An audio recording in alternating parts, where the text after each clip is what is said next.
Hey, welcome to another Tuesday night beer school featuring me, Chad's Beer Reviews. All right, so wild specialty beer intended for variations of base style from beer style 28A, B, or D.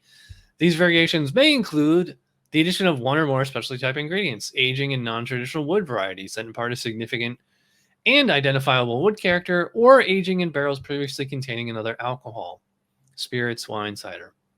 All right, overall impression, American wild ale with fruit, herbs, spices, or other specialty type ingredients.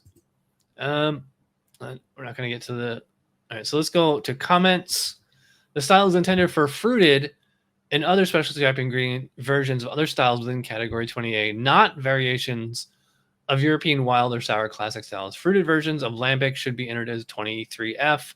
Fruit lambic. Fruited versions of other classic styles should be entered in 29A fruit beer. Beers with sugars and unfermented fruit added post-fermentation should be added in 29C specialty fruit beer.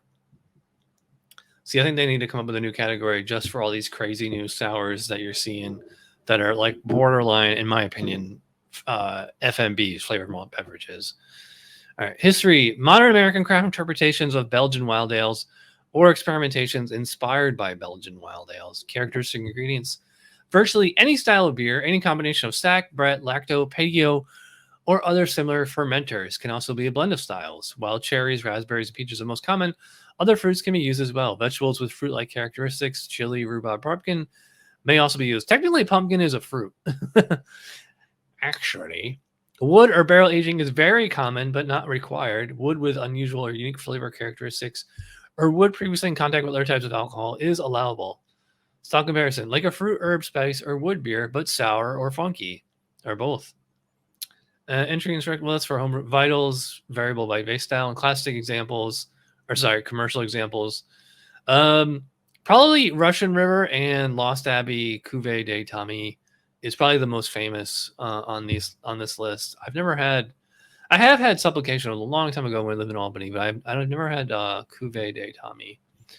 All right, so with all that said, let me go show you what I'm drinking. Belgian style wild ale. A wild ale fermented in wine barrels with raspberries, bright fruit aromas, and notes of oak with a dry, tart finish.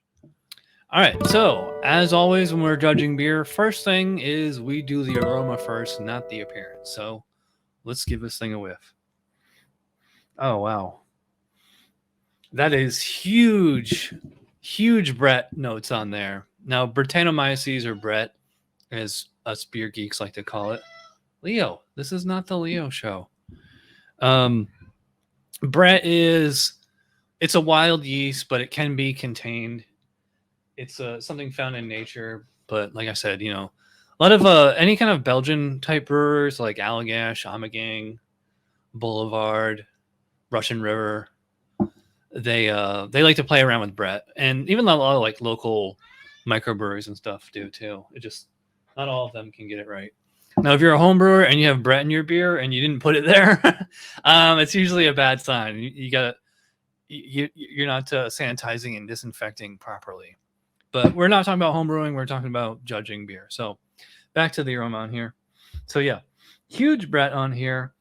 It's people call it horse blanket. You call it like a farmhouse kind of aroma, like a countryside aroma, just like straw or hay. I mean, it doesn't smell like a farm, like, fertilizer or anything like that. But this also, this has raspberries in it. So I am getting a lovely, lovely fruit character on here. Just like raspberry jelly or jam or raspberry puree. And it smells, to me, it smells completely authentic. It doesn't smell like they just squirted some raspberry extract in here, So, as far as the nose, it's basically just kind of two notes, the Brett and the raspberry. I will say it does not smell sweet. Like, it doesn't... I think I was watching Darwin, I think, the other day, and he said, like, you can't smell sweetness, but I disagree. If you smell cake or ice cream, you can smell the sugar in it. All right, Leo's jumping up here. All right, so let's see what the specs should be Aroma variable by base style. The special type ingredients should be evident, and they are in this one, as well as the defining characteristics of wild fermentation per the base style. The best examples will blend the aromatics from the fermentation with the special ingredients, creating an aroma that may be difficult to attribute precisely. Yeah, I mean, I said it's just the Brett and the raspberry, and they're saying the best examples will blend the aromatics from the fermentation with specialty ingredients. Leo, would you get down? Sorry, my cat wants to be on camera. So as far as score, as far as aroma on this one, I'm actually going to go pretty high. I'm going to start at 10 on this one. All right, so appearance. On camera, this probably looks like a burgundy brown color. It's definitely very cloudy. Not much of a head on there. Actually, I'm surprised there's any at all. I mean, usually you have a high acidity with these types of wild beers, so it's just going to kill all the head proteins. Although this is more of a Brett beer than a sour beer. Well, I guess we'll find out. But yeah, since it has raspberries in it, it doesn't surprise me that it has like a reddish, slightly pinkish hue. It's actually hard to judge the appearance on this one because you kind of have to know what it would look like when it was fresh. I don't remember if it was this cloudy when it was fresh. I believe it was, fairly clear, but usually fruit beers are going to have a haze to them unless they really, really filter it. The more you filter it, the more fruit flavor you're going to take out. All right, so let's see what the appearance should be. Variable by base style, generally showing a color, tint, or hue from specialty type ingredient, especially a fruit juice. Yep, that's what I just said. In both the beer and the head, clarity can be variable. Some haze is not a fault. Head retention is often poor. All right, so yeah, I'm gonna go the full 3 out of 3 on appearance there. I mean, maybe I'd give it 2 because it's hazy and not much of a head retention, but this isn't the type of style that you're getting hung up on appearance. It's appearance is mostly that it's delivering on the stuff what it's expected. It's I mean, if you handed this to me and told me this was a blonde ale, I'd be like, oh, this is way too dark for a blonde ale. Or if it was, an Irish red, I'd be like, that's way too light for an Irish, just the colors don't match. But, I'm going into this as a sour raspberry beer, and that's what it looks like. So let's dive in. 19 minutes instead of 18 minutes. Cheers.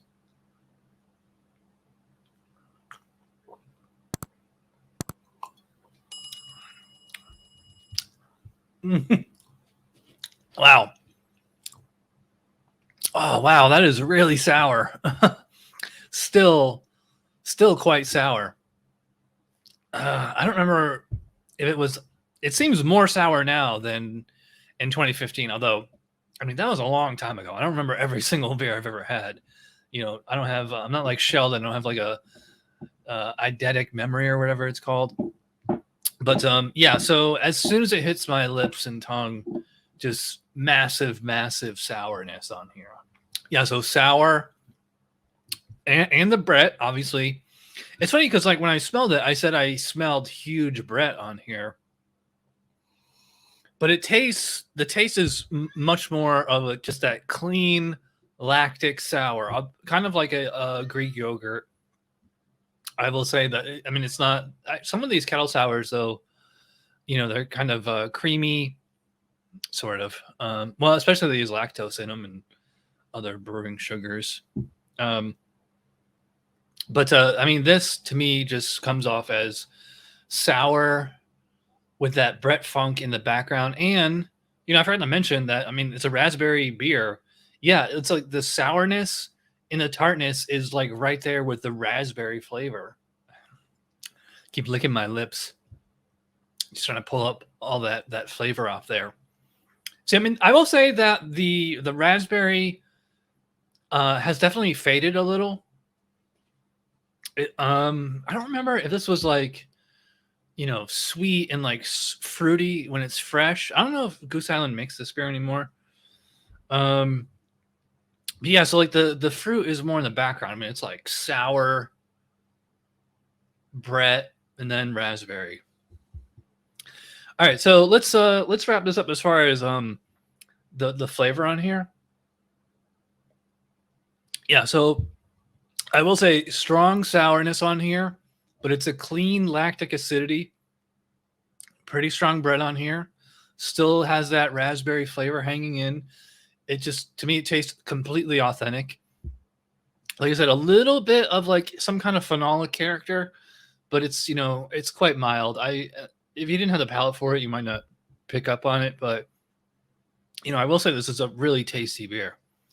So let's see what the specs say. Flavor variable by base style, especially type ingredients, should be evident, as well as the defining characteristics of wild fermentation per the base style. If fruit was fermented, the sweetness is generally gone, so that only the fruit esters typically remain. Yeah, it's true. I would not call this beer sweet at all. Fruit and other specialty type ingredients can add sourness of their own. If so, the sourness could be prominent, but should not be overwhelming. Yeah, that's true. I mean, raspberry is a pretty tart fruit. You know, it's not. Yeah, it's quite tart. I mean, the only thing tartar is probably blackberry. The acidity and tannin from any fruit or other special type ingredients can both enhance the dryness of the beer, so care must be taken with the balance. The acidity should enhance the perception of any fruit flavor. Where'd I go? Not detract from it. I agree. Wood notes, if present, add flavor, but should be balanced. You know something I forgot to comment on? See, wild ale fermented in wine barrels with raspberries, bright fruit aroma, and notes of oak with a dry tart finish. I forgot to comment on the wood character. Now it said wine barrels, so I mean, it would be nice if they were like more specific. Like, you know, I would assume that it's a red wine of some sort, but you know, is it Cabernet, Pinot, Rosé, Malbec? What? If I really dig down deep, I think I get like some kind of a wood character, but you know, usually when we associate beer with barrels, we're talking like, you know, KBS, Goose Island, Bourbon County, you know, other whiskey barrel aged type beers. Although, I mean, a lot of breweries have done stuff with wine barrels too. But you tend to actually pull flavors, aromas of the actual barrel from the beer. But I'm really not getting that here. I mean, it's so sour and so tart. All right, so score on this one. Let's get back to it. Flavor is on a scale of 1 to 20. Yeah, I like it. I'm gonna go pretty high. I'm gonna go 15. Again, when you're judging beer, well, especially when you're judging homebrew, like 15 is like, you know, that's usually when I'm judging homebrew, it's like between 10 and 14. But if you're at 15 or higher, you got a really good beer. All right, mouthfeel. Haven't commented on that.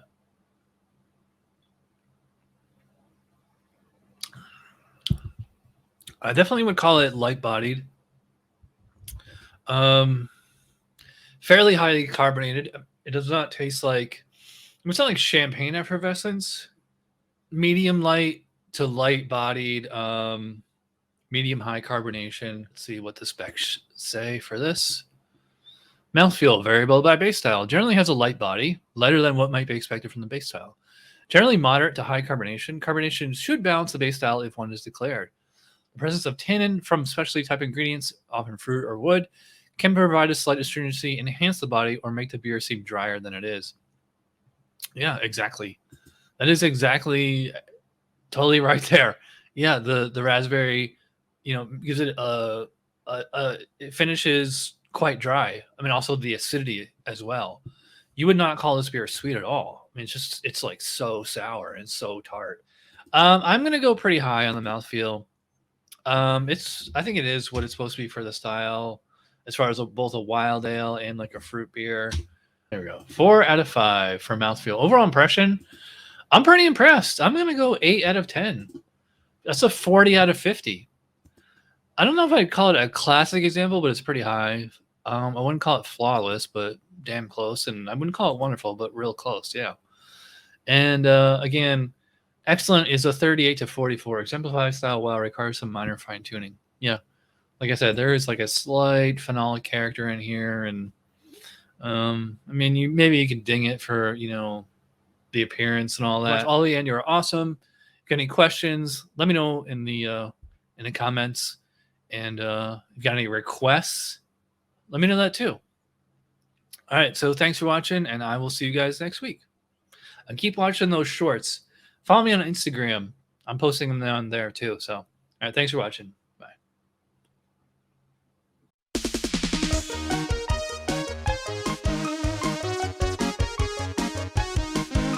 Somebody brewed it. Chad just reviewed it. Thanks for watching Chad's Beer Reviews. Trust me, the next episode will be a lot better.